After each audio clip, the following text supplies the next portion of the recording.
Jean chapitre 5, versets 1 à 17.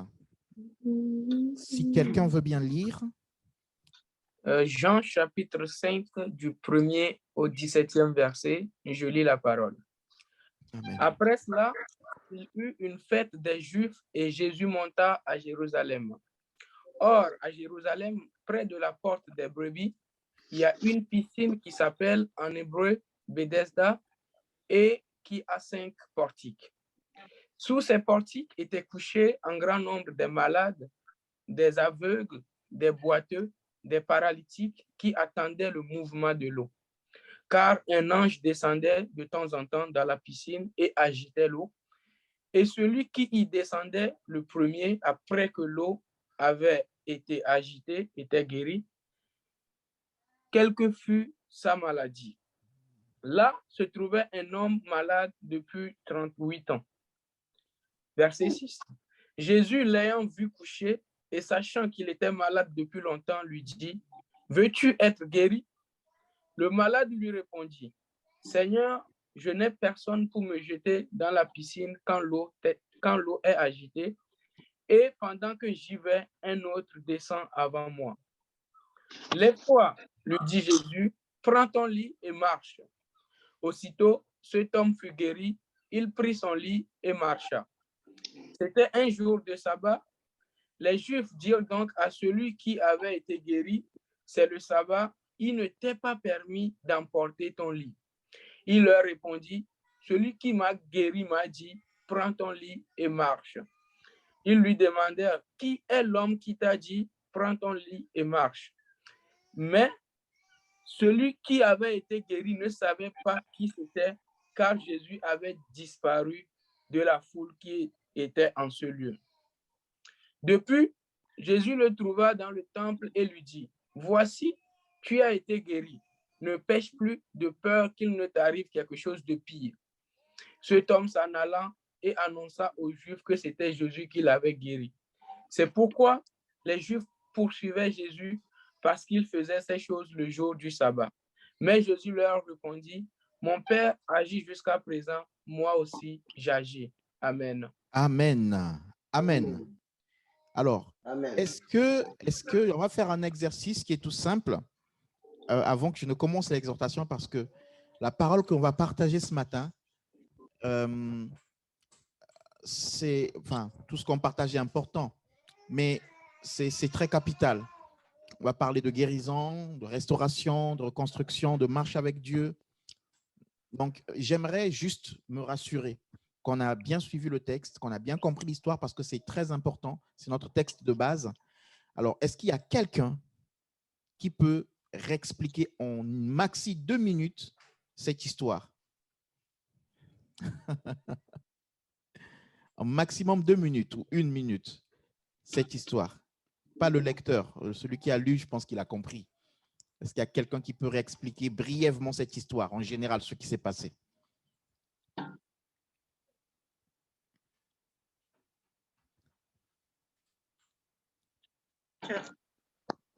Bonjour tout le monde. Bonjour. Bonjour. Alors, c'est l'histoire d'un paralytique qui venait du coup donc à chaque fois devant la piscine, enfin qui était devant la piscine de Bethesda pour obtenir guérison, parce que à l'époque, effectivement, l'ange de l'Éternel descendait une fois par an pour agiter l'eau, et le premier qui tombait dans la piscine obtenait guérison. Donc ce paralytique-là n'avait personne pour le jeter dans l'eau. Et étant donné qu'il était paralytique, il n'était donc pas plus rapide que les autres. Et donc il est resté là pendant plusieurs années. Et il y a eu un jour où Jésus, justement, était là, était à cet endroit-là. Et Jésus lui a demandé,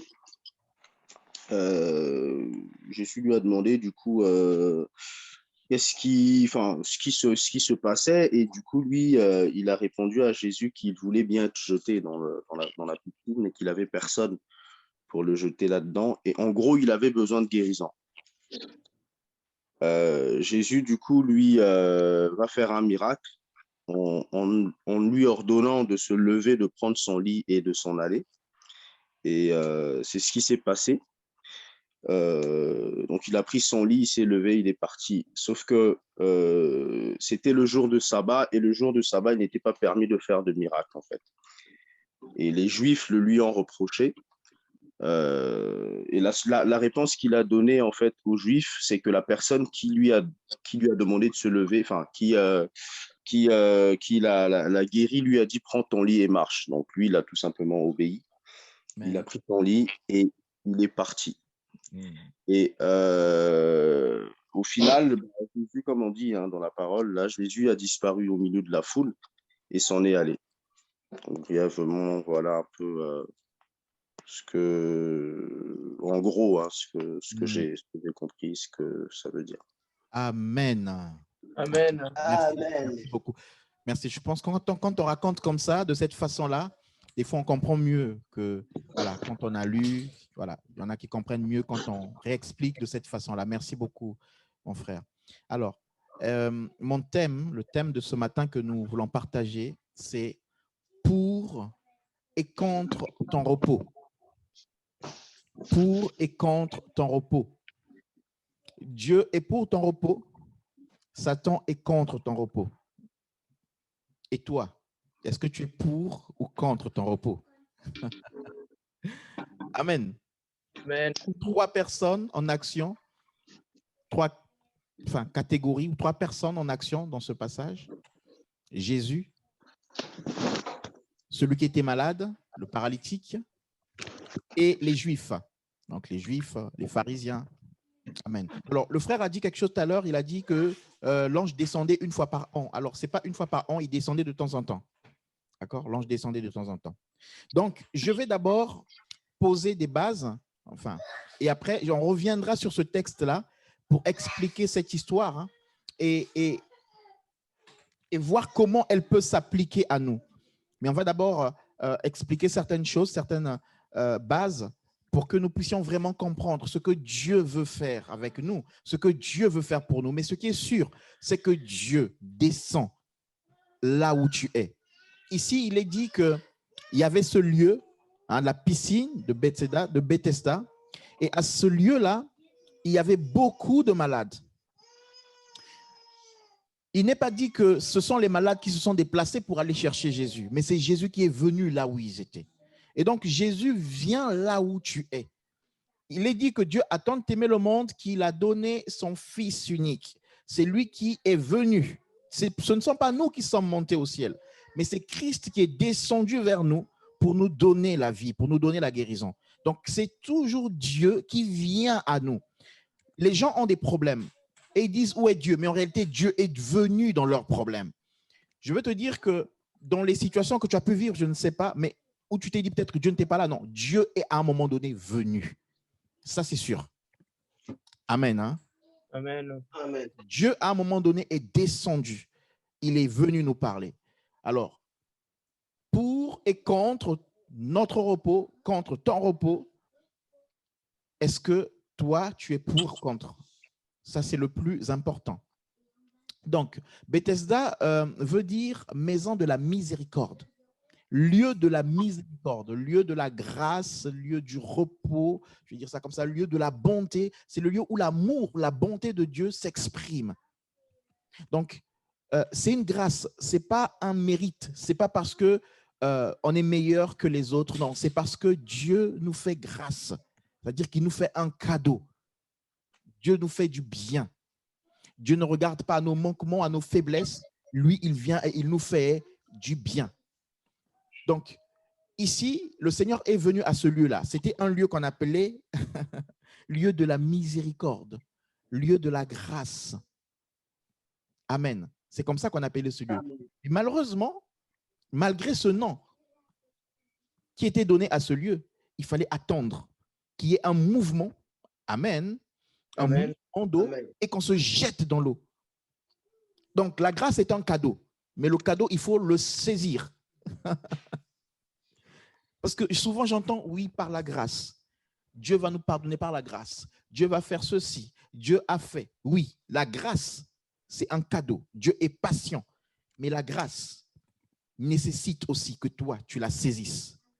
que tu poses un acte de foi et que tu saisisses ce que Dieu te donne. Parce que le cadeau, des fois, on le tend comme ça, mais à un moment donné, on dit, bon, il ne veut pas, on le retire. Alors, il ne faut pas qu'il soit trop tard pour nous. Il ne faut pas qu'on saisisse le cadeau quand celui qui le donne aura décidé de le retirer. Amen. La grâce est là, le cadeau est là, saisissons-le. Alors, je vais vraiment me baser d'abord sur le problème ici dans ce passage. Dans cette histoire, il est dit au verset 10, c'était un jour de sabbat. Les Juifs dirent donc à celui qui avait été guéri, mais c'est le sabbat, il n'est pas permis d'emporter ton lit. Jésus a guéri quelqu'un et en le guérissant, lui a donné la capacité non seulement de se lever, mais de porter son lit. C'était un paralytique. Tout le monde sait ce que c'est être paralysé. Tu ne peux rien faire. C'est-à-dire que tu as en toi, dans ton esprit, dans ta pensée, tu commandes à ton corps, à ta main par exemple, de se lever, mais ta main ne se lève pas. Je ne sais pas si ça vous est déjà arrivé, mais je pense que si. Parce que je crois que chacun de nous a vécu ça. Quand on s'endort dans une mauvaise position, et que le sang, du coup, descend sur une partie du corps, et donc on n'a plus le sang, par exemple, au niveau du bras, on se réveille dans la nuit, et puis on fait « Oula, j'ai mal dormi », et on essaie de bouger sa main, mais on la sent tellement lourde qu'elle ne bouge pas, on n'arrive pas à la bouger. Je ne sais pas si vous l'avez déjà senti.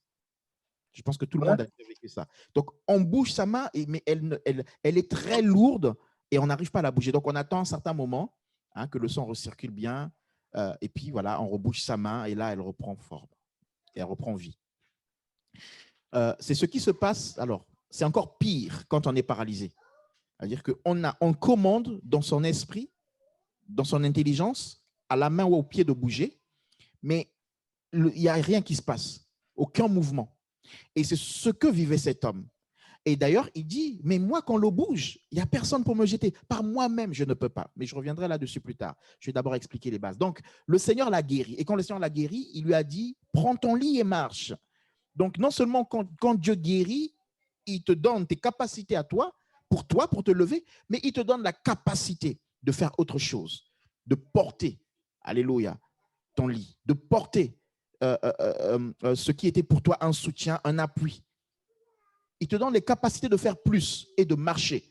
Donc, à l'instant, il a été guéri et il a commencé à marcher. Donc, il a écouté une instruction. J'ai aimé ce que le frère a dit, c'est que Jésus a dit à ce monsieur, prends ton lit et marche. Et donc, lui, il a simplement obéi.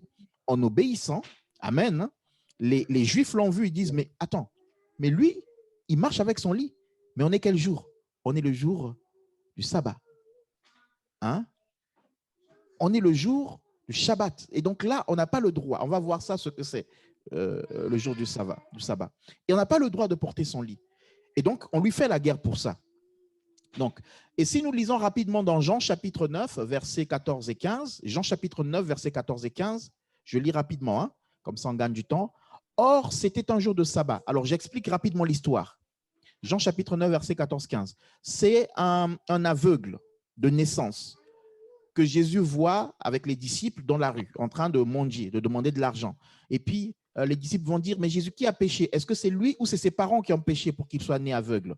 Jésus lui dit, ce n'est pas son père, ni sa mère, ce n'est pas ses parents qui ont péché, mais il est né aveugle pour que la gloire de Dieu soit manifestée. Bon, alors, il va appliquer la boue avec sa salive, la terre mélangée avec sa salive, donc c'est de la boue appliquée sur ses yeux. Il va lui dire, va te laver. Donc voilà, il pose encore un acte, une action. Il va se laver au réservoir de Siloé et il est guéri. Donc, et quand il est guéri, maintenant, les Juifs et les pharisiens lui disent, mais attends, c'est le jour...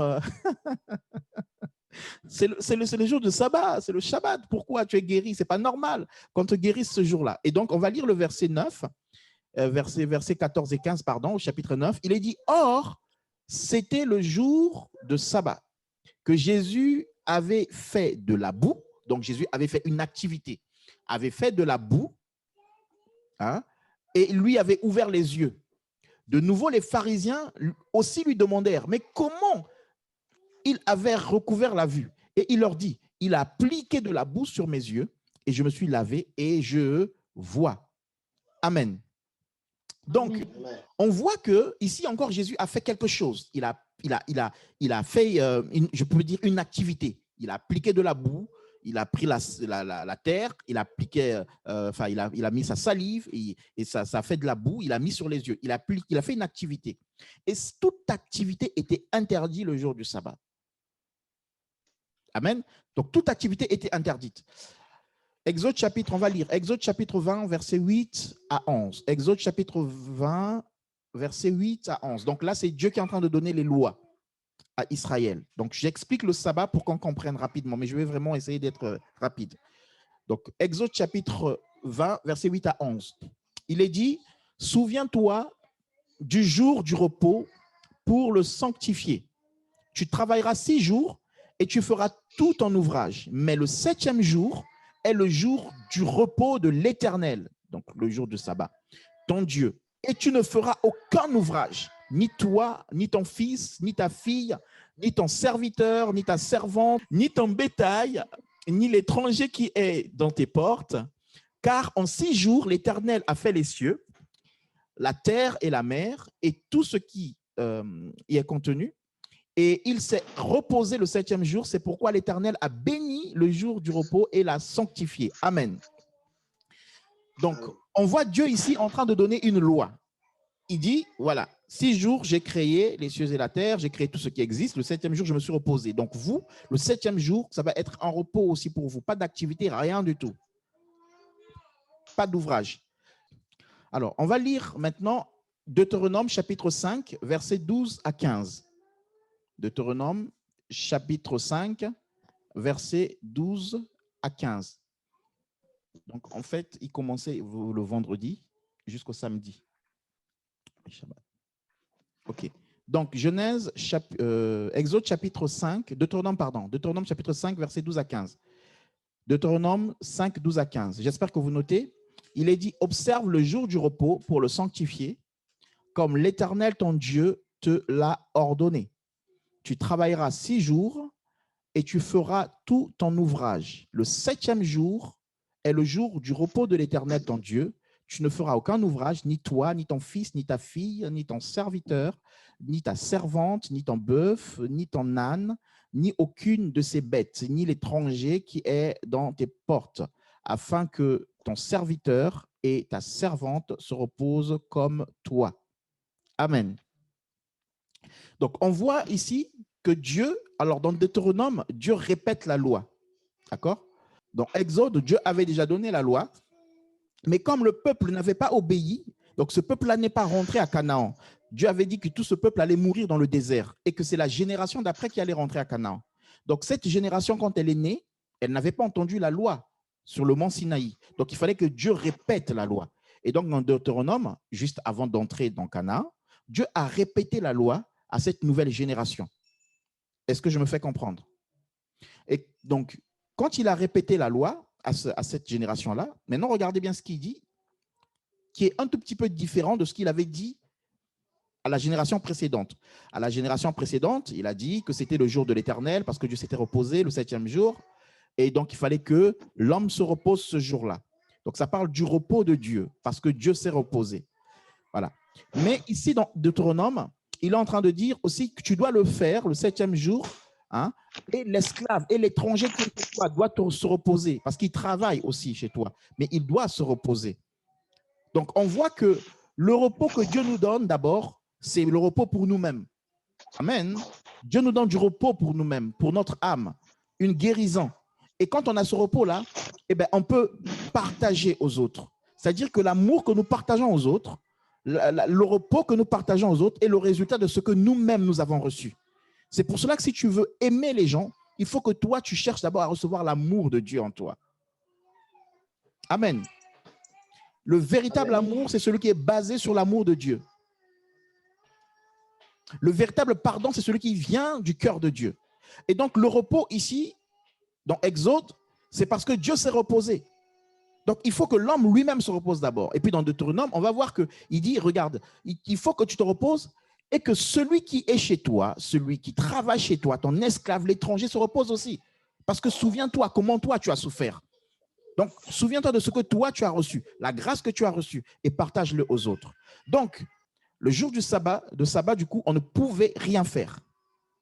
On ne pouvait rien faire, pas de travail, ni porter son lit. Donc, vous comprenez que ce paralytique qui portait son lit a eu des soucis parce que c'était interdit de faire quoi que ce soit. Amen. Amen. Donc, c'est normal que les Juifs ou les pharisiens s'énervent et disent, mais arrête de porter ton lit. Qui t'a ordonné de porter ton lit? Vous voyez, c'est normal que les pharisiens, c'est parce que c'était interdit, c'était la loi de Dieu. Et les pharisiens, alors le mouvement du pharisianisme, je vais dire ça comme ça, a eu sa naissance après la déportation. C'est-à-dire que quand les Juifs sont revenus à Jérusalem après la déportation, donc il y a ce mouvement-là qui est né parce que c'est un mouvement qui voulait que les gens reviennent à la loi, puisqu'ils ont été déportés, hein, donc ils ont été emmenés en captivité en Babylone, hein, ils ont vécu l'esclavage. Les Perses aussi ont dominé sur eux. Donc, ils ont appris d'autres divinités, ils ont appris d'autres manières de faire avec Dieu, ils ont appris d'autres coutumes. Ils ont vu une autre manière de servir Dieu. Et donc, quand le Seigneur les a ramenés à Jérusalem, le mouvement des pharisiens est né parce que ce mouvement voulait que les gens reviennent à la loi, que les gens ne restent pas dans les habitudes qu'ils ont eues quand ils étaient en déportation. Et donc, les pharisiens étaient stricts avec la loi de Dieu. Amen, amen. Amen. OK. Donc, quand ils voyaient quelqu'un, par exemple, je ne sais pas, paître son troupeau le jour du sabbat, ben, ils s'énervaient. Et c'était grave pour eux. Et ici, dans ce passage, ben, ils s'énervent simplement. Pourquoi? Parce que ben, ce monsieur-là porte son lit. Il n'a pas le droit de le faire. Alors, Matthieu chapitre 11, versets 28 à 30. Je vais le lire rapidement. Matthieu chapitre 11, versets 28 à 30. On va voir le sabbat maintenant pour nous, ce que c'est. Matthieu chapitre 11, 28 à 30. Il dit, « Venez à moi, vous tous qui êtes chargés, fatigués, et je vous donnerai du repos. Prenez mon joug sur vous et recevez mes instructions, car je suis doux et humble de cœur, et vous trouverez du repos dans vos âmes. Pour vos âmes, vous trouverez du repos. » Le verset 30 dit, « Car mon joug est doux et mon fardeau est léger. » Amen. Amen. Amen.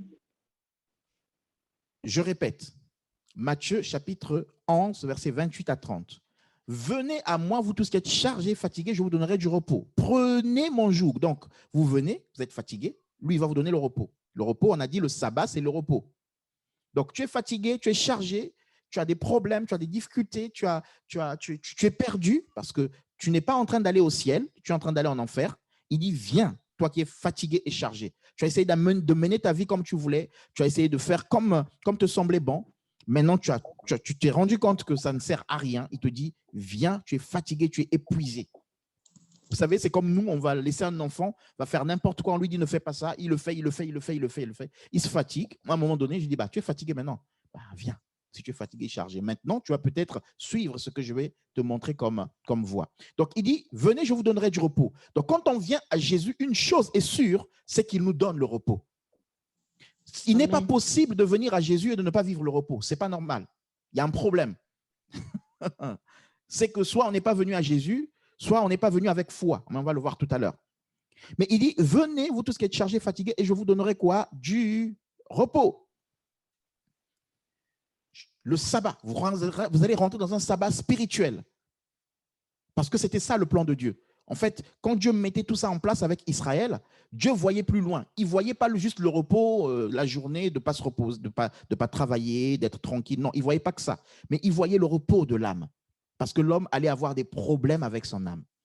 Et il fallait qu'il rentre dans le repos. Et il rajoute, il dit donc, prenez mon joug. Donc, une fois qu'on est dans le repos, faisons quoi? Prenons son joug. Prenez mon joug sur quoi? Sur vous. Et recevez mes instructions.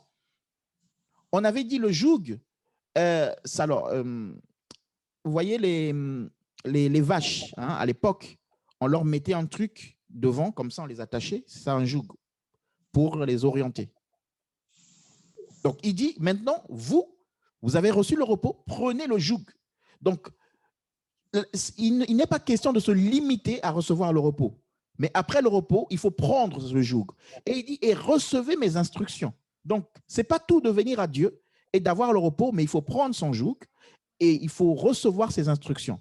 Donc, le joug, on a dit, on prend l'exemple des vaches, hein, qui ont un joug, donc un truc qui permet de les orienter, de les diriger.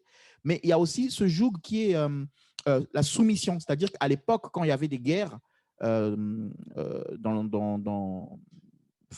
au temps de l'Empire romain, alors quand il y avait des guerres, quand l'Empire romain gagnait sur une nation, il prenait des esclaves et il leur faisait passer sous un joug. Donc, en fait, il mettait des flèches, 2 flèches debout comme ça, une autre flèche dans ce sens. Et donc, les prisonniers devaient passer en dessous de ces flèches-là. C'était pour les humilier, en fait, donc les rabaisser. Et ici, Dieu nous dit, c'est-à-dire que c'est à vous de vous soumettre, de vous rabaisser. Prenez le joug. OK? Mais il rajoute, il dit, car je suis doux et humble. Donc, ce joug-là, ce n'est pas pour t'humilier. Parce qu'il est doux, il est humble. Un Dieu qui est doux et qui est humble, le Dieu que nous servons. Ce n'est pas un Dieu qui veut nous salir, qui veut marcher sur nous. Non, il veut te bénir. Il dit, je suis doux et humble de cœur. Et vous trouverez du repos pour vos âmes si vous prenez mes instructions. Il dit, mon joug est doux et mon fardeau est léger. Tu as un fardeau qui est lourd, tu l'as déposé. Maintenant, prends le fardeau du Seigneur qui est léger. C'est ça le repos de Dieu. Et Dieu veut qu'on rentre dans ce repos. C'est-à-dire qu'on sorte de la vie du péché et qu'on rentre dans la vie de Dieu, qui est le repos de Dieu. Amen. Donc, le repos, c'est prendre les instructions de Dieu. C'est prendre le joug de Dieu. Amen. Alors, je continue rapidement. Donc, tout ça, j'explique d'abord ce que c'est vraiment le sabbat pour nous. Hein, le sabbat pour nous. Parce que si on le prend à l'époque des Juifs, il ne faut pas aller travailler, il ne faut pas faire ci, ce n'est pas ça. Dieu, pour nous, il veut qu'on soit dans le repos de nos âmes. Alors, je continue. Donc, Hébreux chapitre 4, versets 1 à 16. Hébreux chapitre 4, versets 1 à 16. Juste pour nous expliquer encore un peu plus. Je ne vais peut-être pas lire tous les versets, mais je vais essayer d'aller plus vite. Hébreux chapitre 4, versets 1 à 16. Si vous y êtes, je vais lire. Hébreux 4, 1 à 16. Il dit, craignons donc, tandis que la promesse d'entrer dans son repos subsiste encore, qu'aucun de vous ne paraisse être venu trop tard. J'explique vite fait, parce que pour que vous compreniez le contexte. Le livre d'Hébreux, enfin, celui qui a écrit l'épître aux Hébreux parle à des Juifs, hein, c'est marqué Hébreux. Donc, c'est des gens qui étaient basés sur la loi, justement. Mais quand ils se sont convertis, ils ont accepté Jésus, ils ont compris que ils repartaient à la loi, c'est-à-dire qu'ils ont reçu Jésus, mais ils repartaient à la loi, c'est-à-dire qu'au lieu de pas demander pardon maintenant, à travers le sang de Christ, de recevoir la grâce, de regarder Christ comme le sacrificateur, comme le sacrifice, eux, comme c'était des Hébreux, donc qui avaient grandi dans la culture, qui avaient grandi dans la tradition hébraïque de la loi, donc des fois, ils repartaient faire encore des sacrifices. Oui. Donc, ils repartaient encore tuer des animaux pour le pardon du péché. Et donc, dans le livre d'Hébreux, l'auteur, on ne sait pas qui c'est, si c'est Paul, je crois que c'est Paul, mais l'auteur est en train de leur dire, chaque fois de leur montrer, de leur dire, mais vous avez été sauvés par la grâce. C'est fini maintenant, la loi. C'est-à-dire que le sabbat, quand on vous avait dit à l'époque dans la loi que le sabbat, il ne faut pas travailler, ça, c'était juste une image. Voilà. Mais aujourd'hui, dans la grâce, avec Christ, vous êtes libre. Le repos dont il était parlé, c'est un repos de l'âme, du cœur. Donc, ce n'est pas juste ne pas aller travailler comme vous le faisiez dans la tradition. Donc, tout ce livre-là parle de ça, en fait. Hein. Donc, il compare l'ancienne alliance à la nouvelle alliance. Il compare les sacrifices d'animaux au sacrifice de Christ, qui est plus excellent. Voilà. Et donc, ici, il est en train de leur dire, verset 2, il dit, « Car cette bonne nouvelle nous a été annoncée aussi bien qu'à eux. Mais la parole qui leur fut annoncée ne leur servit de rien, parce qu'ils ne trouva pas la foi chez ceux qui l'entendirent. » Donc, il est en train de parler des Juifs à l'époque. Donc, on a lu dans Exode, il est en train de parler de la première génération. Il dit, la bonne nouvelle leur avait été annoncée. Le repos de Dieu leur avait été annoncé. Mais ils n'avaient pas cru. Donc, ils avaient entendu et il dit, la bonne nouvelle qui leur avait été annoncée ne leur servit à rien. Pourquoi ? Parce qu'elle ne trouva pas la foi chez ceux qui l'entendirent. Donc, quand la bonne nouvelle est annoncée, comme ce matin, on est en train d'annoncer la bonne nouvelle, elle vient en toi, il faut qu'elle trouve la foi en toi. Il ne suffit pas d'entendre la parole de Dieu. Mais quand la parole de Dieu vient, pour qu'elle produise du fruit, pour qu'elle nous amène dans la délivrance, il faut qu'elle vienne trouver la foi en nous. Une disposition à écouter cette parole, une disposition à la mettre en pratique, une disposition à être transformée, à être changée. Amen. Amen. Et donc ici, l'auteur est en train de dire, vous voyez, à vos ancêtres à l'époque, les Hébreux, là, les Juifs, la bonne nouvelle avait été donnée. Donc, ce n'est pas que la parole n'avait pas été prêchée, si elle avait été prêchée, verset 2. Mais elle est arrivée, elle n'a pas trouvé la foi chez ceux qui l'entendaient. Ils entendaient, mais il n'y avait pas la foi. Il n'y avait pas cette attente de changement.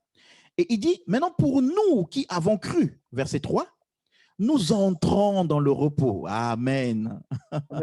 Quand tu entends et que tu crois, tu rentres dans le repos de Dieu. Il dit, selon ce qu'il est dit, je jurais dans ma colère, ils n'entreront pas dans mon repos.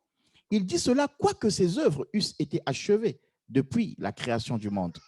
Il a parlé, verset 4, il a parlé quelque part ainsi du 7e jour et Dieu se reposa de toutes ses œuvres. Donc, on voit ici, encore une fois de plus, le repos dont Dieu nous parle. C'est le repos qui consiste à d'abord regarder Dieu qui s'est reposé le 7e jour. Quand on rentre dans ce repos-là, eh ben, on rentre dans la grâce de Dieu, dans la guérison de Dieu, dans la relation avec Dieu, dans la transformation avec Dieu. Amen. Alors, je vais sauter. Je vais aller au verset 7. Il est dit, Dieu fixe de nouveau un jour aujourd'hui. Dieu fixe de nouveau un jour quand aujourd'hui. Pour nous, c'est aujourd'hui. En disant, dans David, si longtemps après, comme il est dit plus haut, aujourd'hui, si vous entendez sa voix, n'endurcissez pas vos cœurs. Je vais te dire aujourd'hui, si tu entends sa voix, pas ma voix, au-delà de ce que je te dis, discerne si Dieu est en train de te dire quelque chose.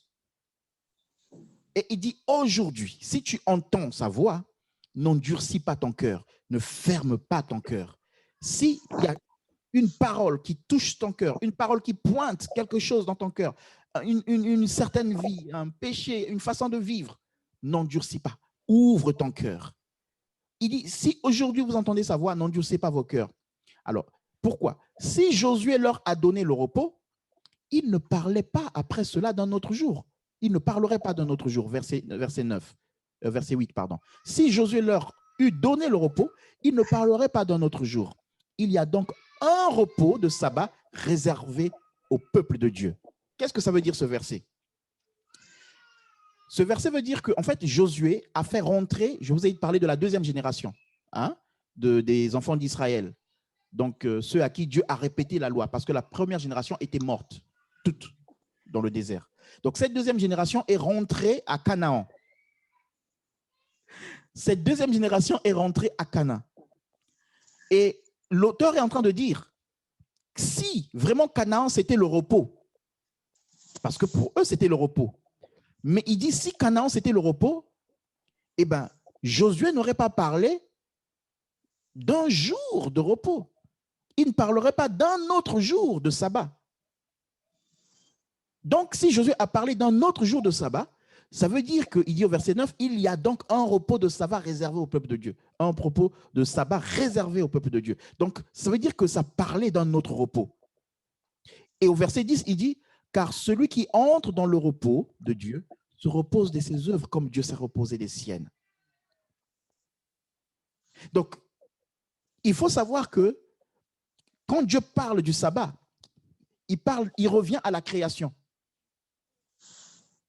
Il revient à la création. Et il revient au 7e jour où il s'est reposé. Donc, ce n'est pas une question de la loi de Moïse. C'est d'abord une question de ce que Dieu avait prévu dès le départ. Dès le départ, Dieu avait prévu que tu rentres dans le repos.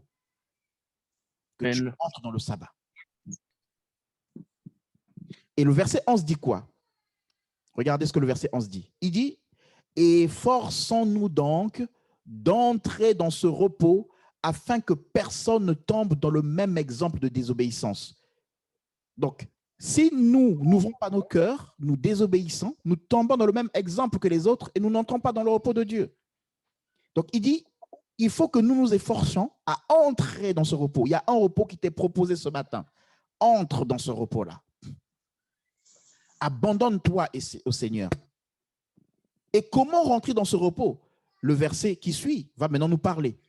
Le verset 12. Il dit, car la parole de Dieu est vivante et efficace, plus tranchante qu'une épée quelconque à double tranchant. Waouh!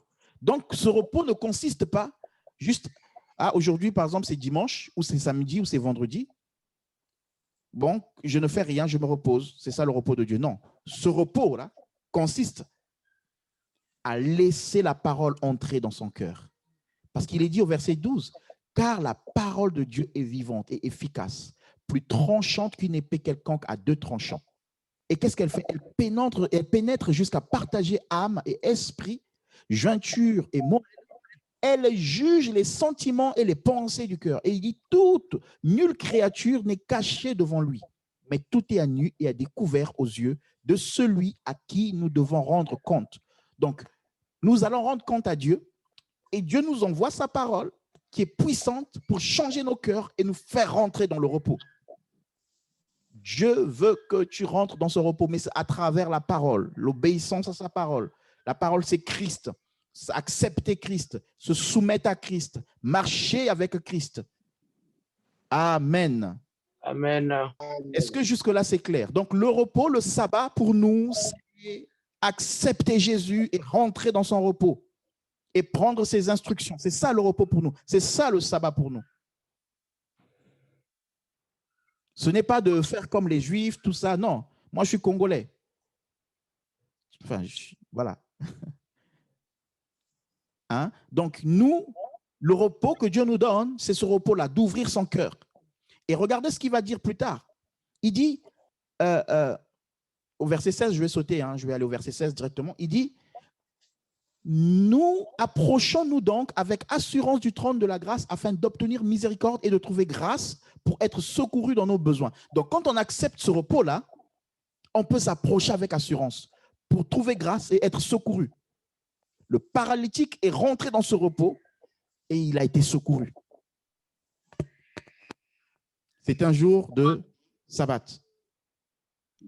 Il est rentré dans ce repos et il a été secouru dans ses besoins. Entre dans ce repos et tu peux t'approcher avec assurance du trône de la grâce de Jésus-Christ et être secouru dans tes besoins. Donc, vous voyez, des fois, on a besoin d'être secouru. On a des problèmes, on a des difficultés, on a des besoins dans nos vies. Mais où est la solution? La solution, c'est approche-toi avec assurance du trône de la grâce. Dieu prend soin de toi. C'est-à-dire que Dieu se soucie de tes besoins. Ici, il est parlé de nos besoins. Dieu se soucie. Des fois, on croit que Dieu n'a rien à faire de nos besoins. Non, Dieu se soucie de nos besoins. Dieu prend à compassion de nos besoins. Dieu a compassion de nos situations. Mais nous, il y a un acte que nous devons poser. Approchons-nous du trône de la grâce avec assurance. Le trône de la miséricorde. Le trône du cadeau. La grâce, c'est ça qu'on a dit tout à l'heure. Approche-toi. Amen. Amen. Donc, là, je voulais expliquer ce que c'est le sabbat pour nous. Maintenant, on va repartir dans notre texte. On va repartir dans notre texte. Jean chapitre 5, 1 à 17. Après cela, il y eut une fête des Juifs et Jésus monta à Jérusalem. À Jérusalem, près de la porte des brebis, il y a une piscine qui s'appelle en hébreu Bethesda et qui a 5 portiques. Sous ces portiques étaient couchés un grand nombre de malades, des aveugles, des boiteux, des paralytiques qui attendaient le mouvement de l'eau. Donc, on est dans un lieu où il y a la fête. On est en période de fête. Il y en a qui se réjouissent et il y en a qui sont dans la souffrance. C'est un peu ce que nous vivons dans nos pays. Vous savez, bon, il y a eu le Covid. Je ne sais même plus si on dit le Covid ou la Covid, ça change tout le temps. Alors, il y a eu cette épidémie, ce virus. Mais s'il n'y avait pas ce virus, je crois que c'était en 2021, les JO que ça devait avoir en France. Bref, il y allait avoir les Jeux Olympiques. Je crois que c'est ça, hein, 22. Bon, je ne sais plus. En tout cas, on a été privé de beaucoup de manifestations. sportive ou enfin, peu importe, culturelle. Mais on prend l'exemple de la Coupe du Monde. Quand il y a une Coupe du Monde, par exemple en France, ou une Coupe d'Europe, peu importe, qu'est-ce qui se passe? On montre que la fête, on montre que les belles choses. On ne va pas aller filmer les gens qui sont sous un pont, qui galèrent. On ne va pas les filmer. On ne va pas les filmer des gens qui sont malades dans les hôpitaux. On va toujours vouloir renvoyer une bonne image, montrer une belle image du pays dans lequel nous sommes. On va montrer la fête. Est-ce qu'on est d'accord? Et donc, on oublie un peu les malades. Et ici, il y avait une fête des Juifs. Il y avait une fête juive. Et Jésus, lui, va voir ceux qui sont malades. Jésus va voir ceux qui sont abandonnés, ceux qui souffrent. Pourquoi je dis ça? Parce que tu peux être dans un état où tu regardes les autres en train de se réjouir, où tout le monde est dans la fête, tout le monde est, et tu te dis, mais moi, je suis en train de souffrir, moi, je passe des temps difficiles. Mais Jésus vient te voir dans ta situation difficile. Alors que les autres peuvent être dans la fête, Jésus peut se retirer de la fête et s'isoler là où il y a la détresse, là où il y a des problèmes, là où il y a la misère. Alors que certains peuvent célébrer une victoire, Jésus vient vers toi pour te donner de célébrer ta victoire ou sa victoire dans ta vie. Amen. Et c'est ce qui se passe dans ce passage. Il est dit que Jésus est venu et il y avait beaucoup de malades. Alors, il est cité, il y avait des aveugles, il y avait des boiteux, il y avait des paralytiques. Ils attendaient le mouvement de l'eau. Nous, on est en train de lire ce texte, mais on ne réalise peut-être pas la gravité de la situation. C'est-à-dire que tu arrives dans un endroit et tu as des gens allongés, des aveugles, tu as des boiteux, tu as des paralytiques, tu as que des malades. Et ils sont là, ils attendent dans leur souffrance. Donc, imaginez les paralytiques, ils ont envie de faire des besoins. Enfin, ils sont là, abandonnés à eux. L'odeur qui doit être dans ce lieu-là. Les cris, les pleurs qui peuvent être dans ce lieu-là. Imaginons un peu ça. Et c'est là que Jésus vient. Là où peut-être toi et moi, on aurait dit non, moi je ne vais pas aller, non, je ne vais pas supporter. Amen. Non. L'amour de Dieu. L'amour de Dieu n'a pas de limite. Je discutais avec une sœur qui m'expliquait comment elle prenait soin des gens, des personnes âgées, des fois c'est compliqué. Et je disais, mais waouh, je ne pourrais pas faire ça. Ah non. Nettoyer comme ça, tout ça, non. Vous voyez comment nous ça, c'est ce que nous sommes, nous. Mais Jésus vient dans un lieu où personne ne veut aller, surtout en période de fête, personne ne veut montrer. Jésus descend dans ce lieu-là. Où ça veut dire que tu fais un pas, il y a un boiteux. Tu fais un pas, il y a un paralytique. Tu fais un pas, il y a un aveugle. C'est-à-dire quand tu vois des fois des gens, quand on parle de paralytique ou de boiteux, des fois, t'as la main, elle est toute sèche, toute petite. Tu vois, il n'y a plus de muscles. La chair sur les os. Et Jésus est en train de sillonner ce milieu-là. Et il est dit, ils attendaient quoi? Ils attendaient un rituel. Un ange descendait, il secouait l'eau. Et quand il secouait l'eau, il fallait courir. Le premier qui plongeait dans cette eau retrouvait la guérison. Il est dit, quelle que soit sa maladie, il guérissait, quelle que soit la maladie. Mais le problème, c'est que ce lieu qui s'appelle lieu de la grâce, lieu de la miséricorde, ce lieu-là, il fallait se battre. Et Jésus vient, la Bible nous dit que Jésus a vu un homme, un paralytique qui était là. Et la Bible dit qu'il était malade depuis 38 ans. Depuis 38 ans, il était malade. Waouh! J'imagine mon âge. Ça fait des années. 38 ans qu'il était malade.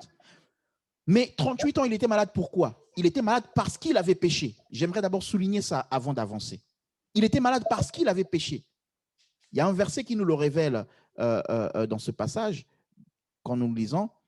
C'est Jésus qui lui dit, au verset 14, il lui dit, Jésus le trouva dans le temple, verset 14, et lui dit, voici, tu as été guéri, ne pêche plus, de peur qu'il ne t'arrive quelque chose de pire. Donc Jésus lui dit, ne pêche plus, de peur qu'il t'arrive quelque chose de pire. Alors ne pêche plus ici, on peut le voir comme ne vis plus dans la vie de péché naturellement. C'est-à-dire que reçois le Seigneur, change la vie, change ta vie. Parce qu'on va se dire, est-ce qu'il n'a plus péché? Si, il a péché. On est d'accord. Hein? Si on dit que là, depuis ce jour-là, il n'avait plus péché du tout, on est dans le mensonge.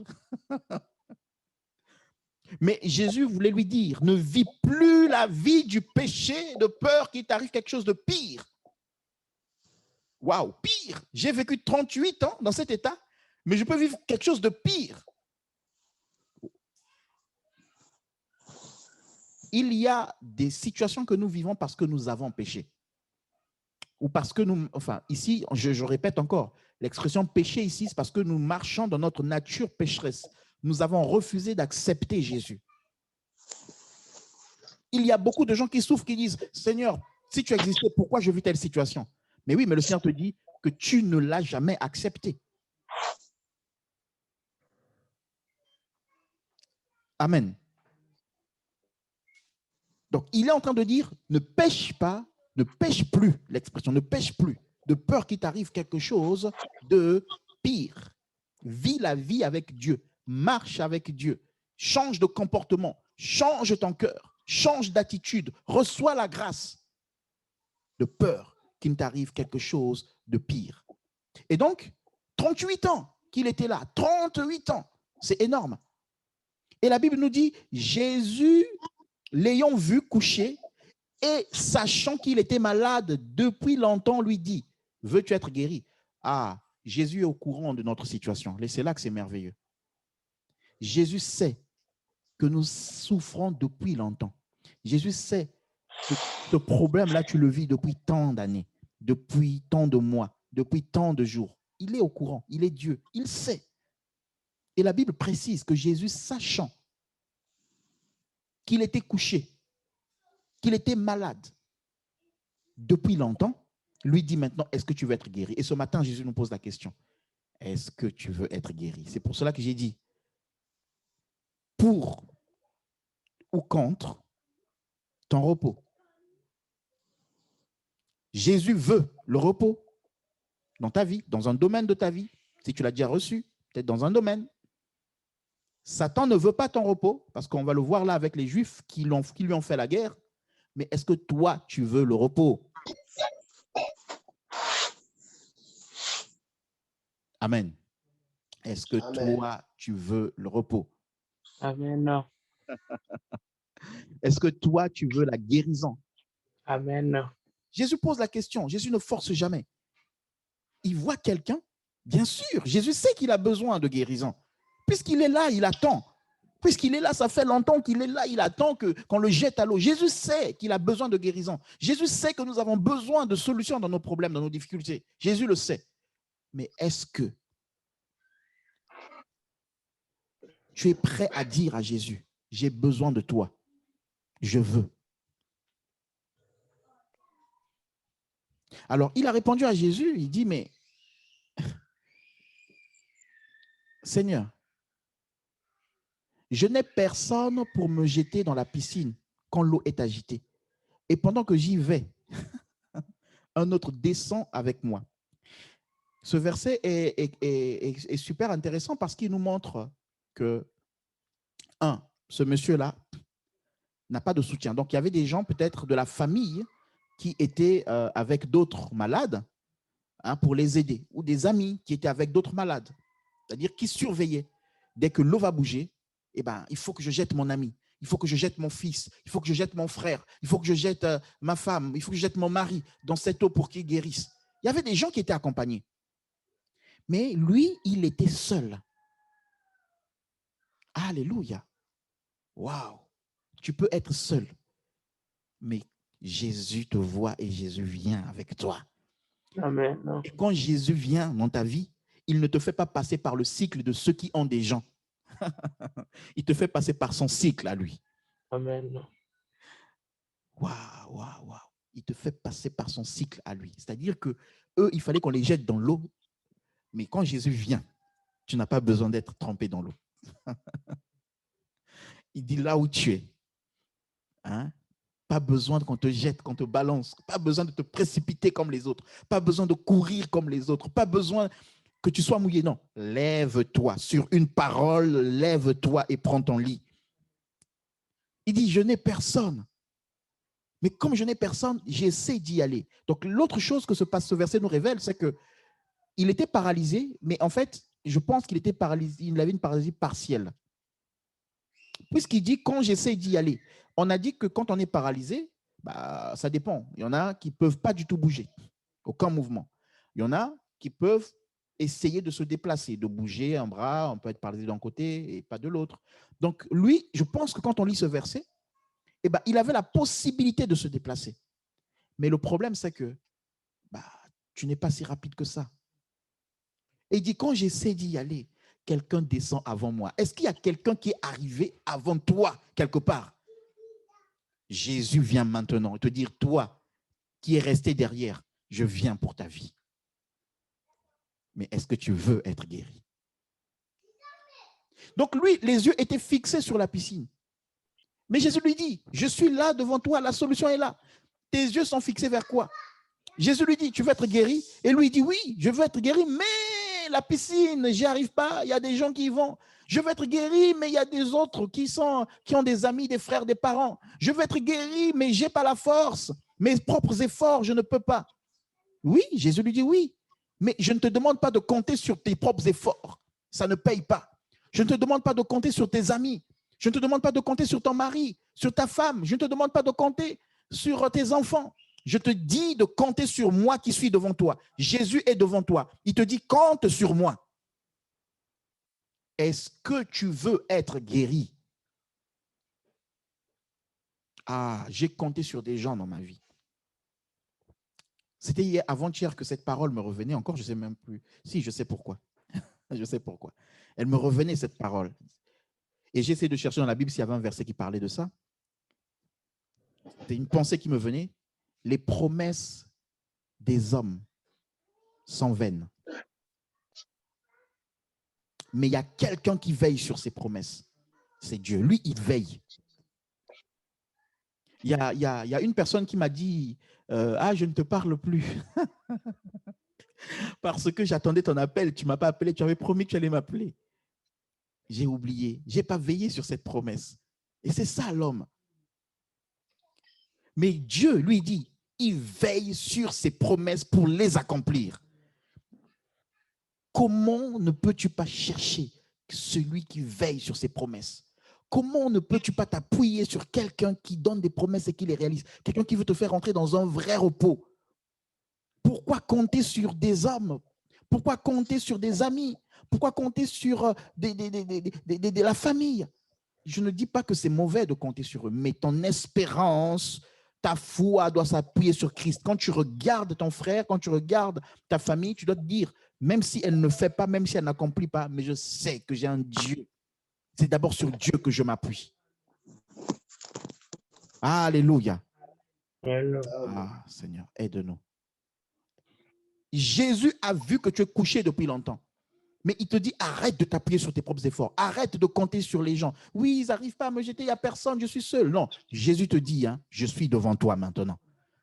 Ne sois pas comme ce paralytique qui dit, je veux être guéri. Mais regarde Jésus, regarde la piscine, il y a des gens qui vont avant moi, j'ai personne.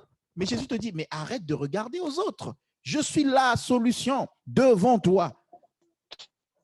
Alors, on va prier, on va dire, Seigneur, je veux regarder à la solution qui est devant moi ce matin. Dans le nom de Jésus.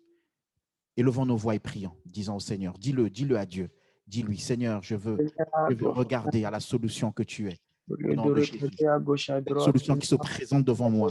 Ce matin, nous voulons regarder à la que solution. tu es présent. Ce matin, tu es là et tu me dis que tu peux me guérir. Ce matin, tu es là et tu me dis que tu peux me recevoir. Ce matin, tu es là, tu te présentes à moi, tu es la solution, Seigneur. Je veux regarder à cette solution que tu es, dans le nom de Jésus-Christ. Je veux que mes regards, mes yeux soient fixés vers toi, Seigneur, au nom de Jésus-Christ.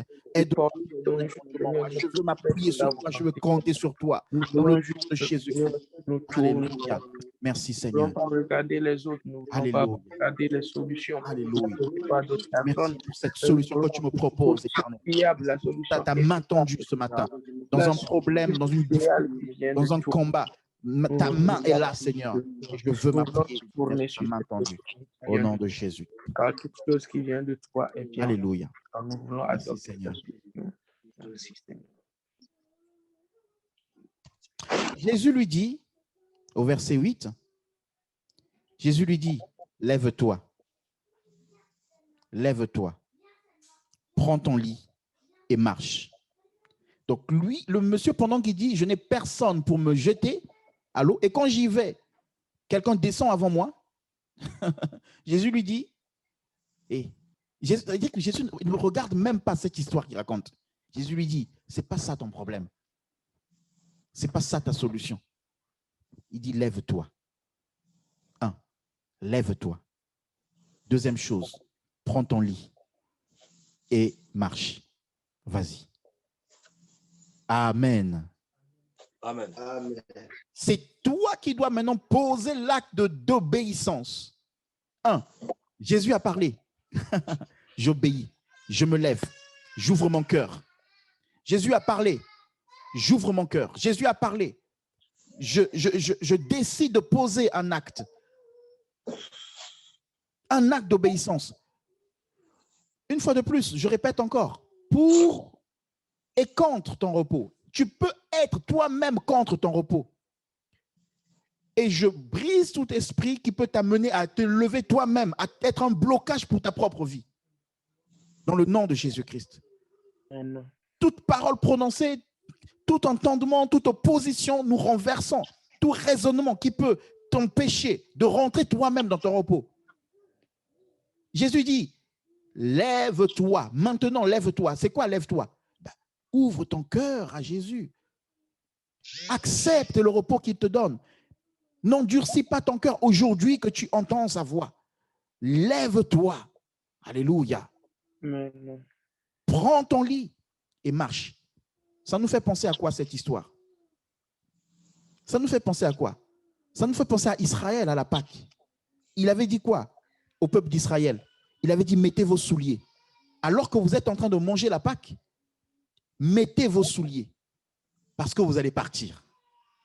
Quand Jésus te sauve, tu ne restes pas au même endroit. Tu ne restes pas la même personne. Amen. On a vu tout à l'heure dans Matthieu chapitre 11, au verset 28 et 30, il dit, recevez le repos. Venez, je vous donne le repos. Et il dit quoi? Recevez mes instructions, mon joug. C'est maintenant moi qui vais vous conduire. Pourquoi il nous conduit? Parce qu'on ne reste pas au même endroit. Quand on rencontre Jésus, on reçoit la guérison. On ne peut pas rester le même. On ne peut pas rester au même endroit. Jésus nous donne la capacité de marcher. Il faut que tu marches. Il faut que tu avances.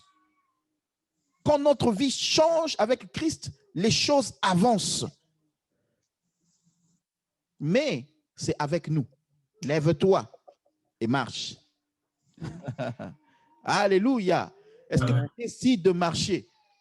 Est-ce que tu décides de te lever? Est-ce que tu décides de dire, j'ai galéré pendant 38 ans, j'ai galéré pendant 30 ans, j'ai galéré pendant 20 ans, pendant 2 ans, pendant 6 mois, je suis en train de souffrir. Et maintenant, je décide de me lever parce que Christ m'a demandé de me lever. Et je décide de me lever, de ne pas rester au même endroit, mais de marcher, d'avancer avec les instructions qu'il me donne. C'est ça le repos. Vous allez remarquer dans le livre, dans le passage qu'on a lu de Matthieu, il est dit, dans ce passage, il est dit, recevez mes instructions et vous aurez du repos pour vos âmes. Tu ne peux pas avoir le repos dans ton âme si tu ne reçois pas les instructions de Dieu. Alléluia. Ah, le Seigneur est là ce matin. Il parle à ton cœur. Il dit, ok, tu vis une situation comme ce paralytique parce que tu avais péché. Je ne te demande même pas quel péché tu as fait. Je te guéris. Et je te donne la possibilité maintenant de construire une nouvelle vie. Alléluia. Dieu ne s'arrête pas sur tes échecs, sur tes erreurs. Il ne s'arrête pas sur ça. Dieu vient te donner une seconde grâce.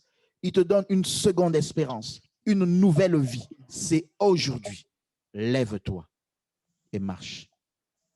Nous aimons tous lire l'histoire de Lazare, mais Lazare s'est levé. Si Lazare qui était mort a entendu la voix de Dieu qui lui dit « Lazare, sors », rien qu'à entendre ça, lui qui est mort se lève, décide de sortir. On ne l'a pas sorti du tombeau, on a enlevé la pierre, mais c'est lui qui est sorti. Ce matin, Christ a ôté la pierre. Est-ce que tu veux sortir de ta situation? Amen.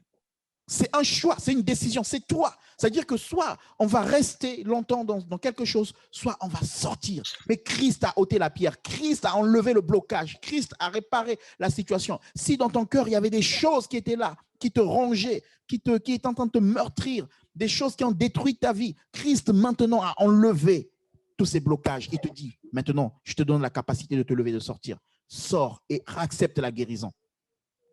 Il y a une situation que tu as vécue. Pardonne, pardonne et libère ton cœur. Alléluia. Amen.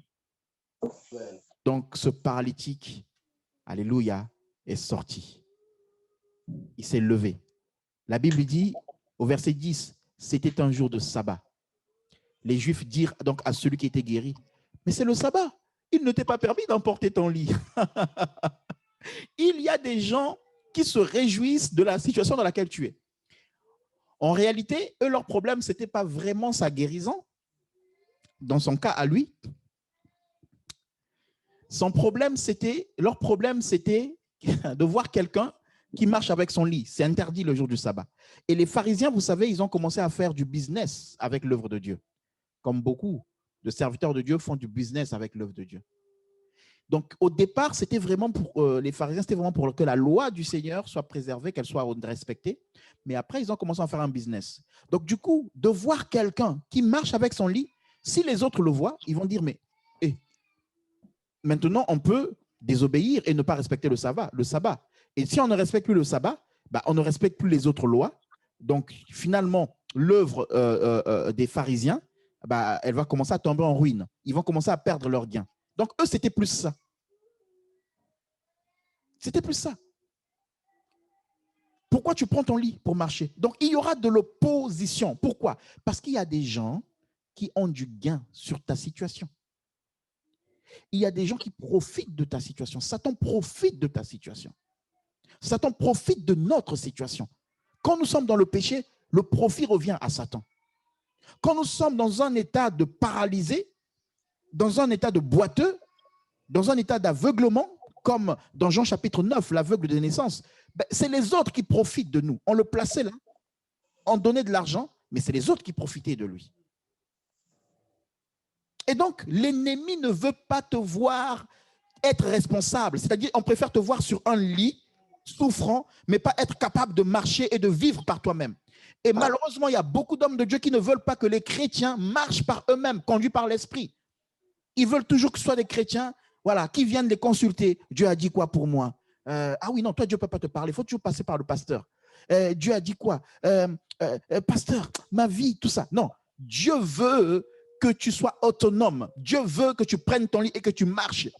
Dieu veut que tu marches avec lui, que tu discernes par toi-même. Dieu veut que tu sois dépendant des frères et des sœurs, des responsables de l'Église, de Dieu lui-même. Mais il veut que tu sois autonome, que tu sois capable. C'est ce que Dieu veut. Et donc, je suis étonné. Moi, j'ai vécu ça. J'ai vu dans certains milieux où le pasteur ou le responsable, des fois, n'est pas content de ta guérison. N'est pas content de ton élévation. Quand je parle d'élévation, c'est peut-être tu as un travail ou tu as, voilà, dans ce domaine-là. Je vais prendre cette expression pour que vous compreniez. Ou des bienfaits que Dieu fait pour toi. Il y a une lutte qui s'engage. Des fois, dans l'église, on n'est pas content que Dieu a parlé à Samuel. Élie était content. Élie lui montre. Et dans l'église, des fois, on peut être content. Oh, Dieu t'a parlé. Oh, si Dieu lui parle. Mais moi, finalement, je ne pourrais plus lui donner des ordres.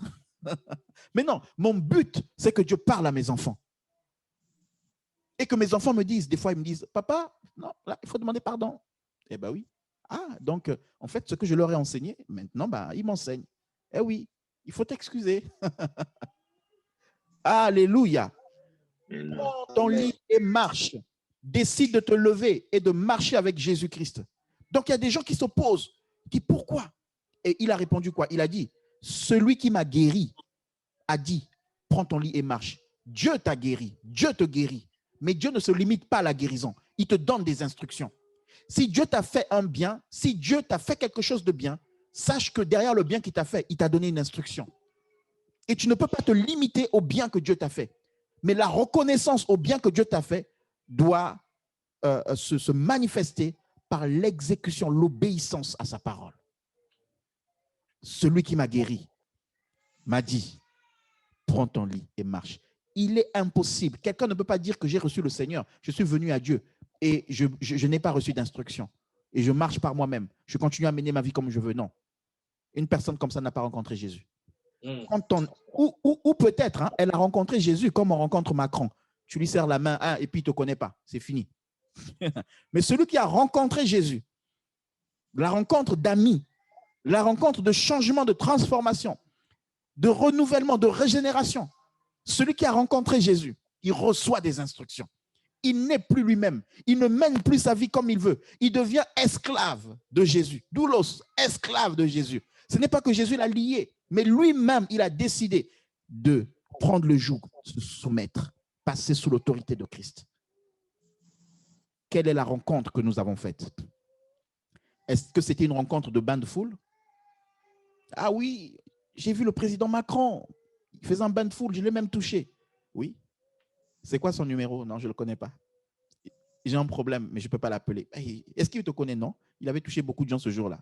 Il ne me connaît pas. Non, je ne parle pas de ça. Je parle d'une relation.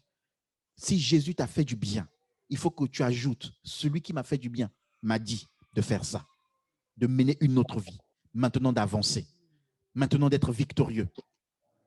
Parce qu'il y aura des gens qui viendront te voir, qui vont te dire, mais toi tu es sauvé? Mais toi pourquoi tu vis cette vie?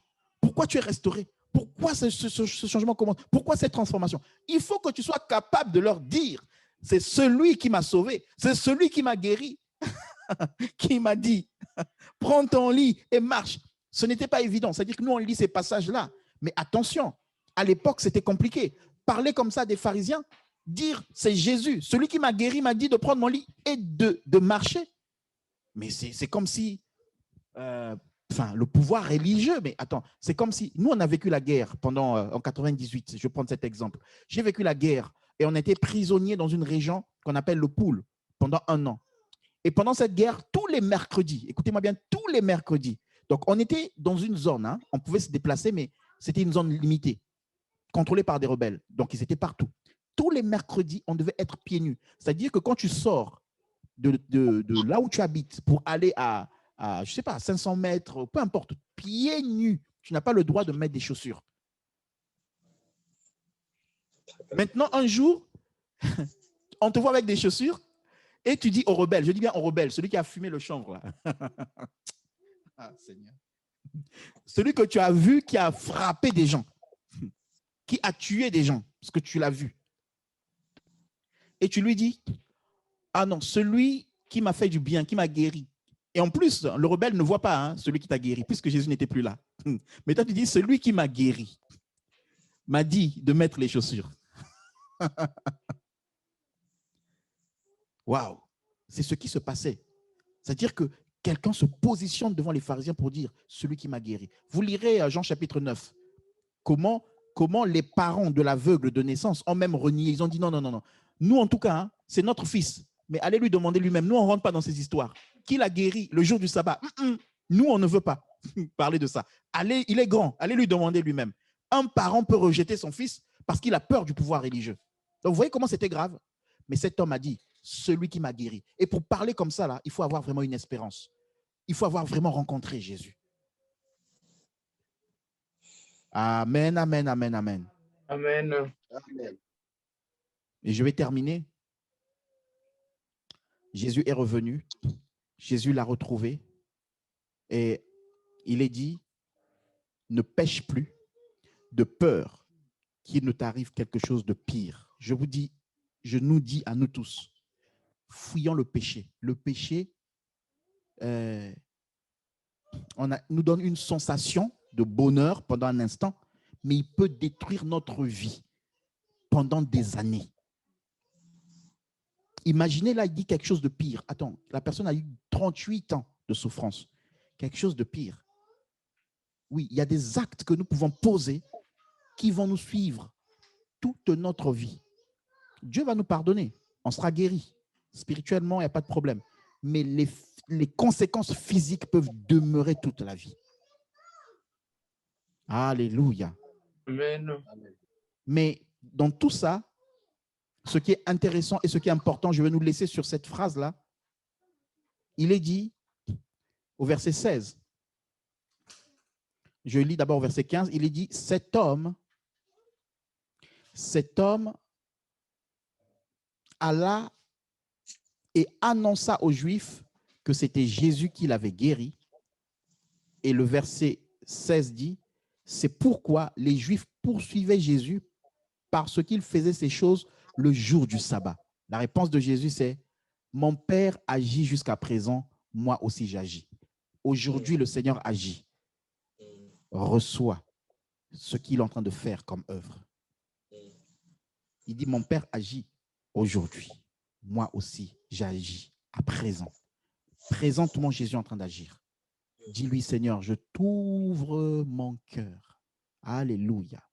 Je veux bénéficier de l'œuvre que tu es en train d'accomplir, de ce que tu es en train de faire présentement.